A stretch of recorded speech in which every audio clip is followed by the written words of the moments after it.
Сайн байцгаана уу? Цагаан уулын дэлхийн сувилагч оюун дээр байна.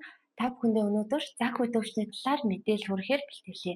Зах үйл өвчин нь бэлгийн замаар дамжих халдварт өвчин гэдгийг та бүхэн сайн мэдэх байх.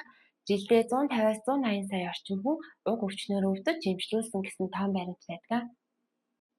За бэлгийн замаар дамжина гэхээр хамгаалалгүйгээр бэлгийн харилцаанд орсон хосуудад нэгээс нөгөө дамжиж халдварлахыг хэлдэг. Ховор тохиолдолд жирэмсэн эмэгтэйгээс түрэх замаар нэрээд дамжиж халдварлах боломжтой байдаг.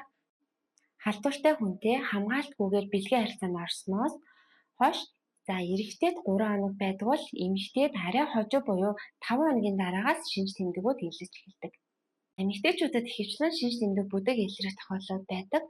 Өдрөөс гарах ялгацны өнгө өөрчлөгдөх болон циститний завиурууд илэрч ойр ойрхон шээс хүрэх болон шээхэд хүндүрлэх, шээсний сүгээр өвдөх болон цахнах завиурууд илэрдэг.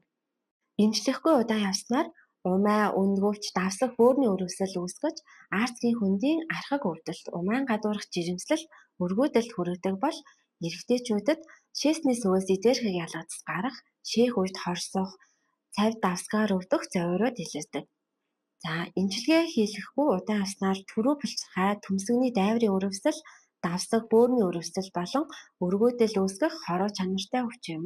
Танд эдгээр шинж тэмдэг илэрвэл мэрэгжлийн эмчид хандан зөвлөгөө авч мазогийн шинжилгээ болон илүү наривчилсан PCR шинжилгээ өгснөөр онош баталж өвчний заалан тохирсон стандарт эмчилгээ хийснээр уг өвчин нь 100% бүрэн эдгэрэх боломжтой.